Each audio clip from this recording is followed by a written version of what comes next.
સીતાજીએ પોતે એ પોતાના પવિત્રતાનો ભંગ કર્યો નથી, પરંતુ બલાત્કારે કરીને રાવણ એ એમને લઈ આવ્યો હતો.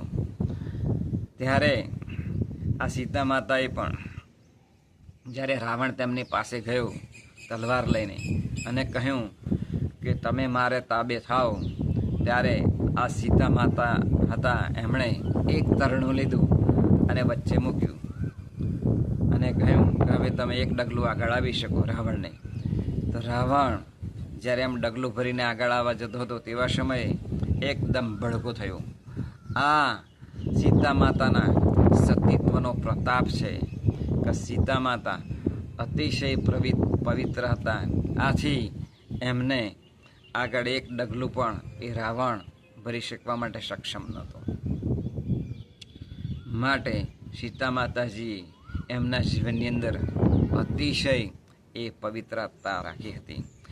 આમ જ્યારે જે પેલી ગોપીઓ છે એમણે કહ્યું ભગવાન કૃષ્ણને કે અમે ઘરે જઈએ તો અમારા પતિદેવની અંદર પરમાત્મા ખરા, પણ એ વાસનાથી ટંકાયેલા છે. જ્યારે તમે તો બ્રહ્મરૂપ છો, પવિત્ર છો, એટલે અમે તમારી સાથે અહીંયા જ રહી અને અમે અહીં રાસ રમવાના છીએ. ત્યાર પછી ભગવાન કૃષ્ણ એ પોતે ગોપીઓ સાથે એ રાસ રમે છે. તેવા વખતે બ્રહ્માજીને પણ વિચાર આવે છે.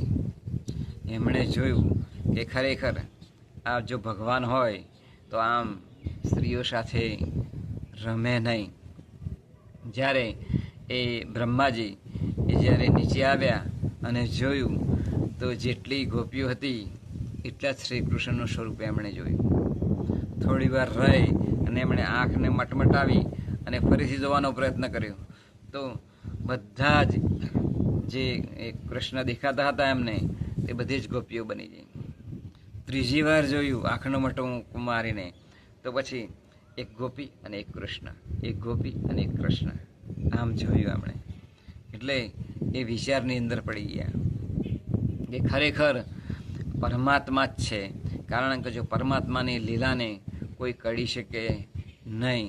આમ બ્રહ્માજીએ પણ જોયું ત્યારે એમને પણ ખ્યાલ આવ્યો ખરેખર ભગવાન કૃષ્ણ એ પરમાત્મા છે. માટે આપણે આપણા પરમાત્માનો ખરેખર દર્શન કરી, એમનો સ્પર્શ કરી, એમના ચરણનો સ્પર્શ કરી અને આપણે ધન્ય બની શકીએ, આપણે બ્રહ્મરૂપ બની શકીએ.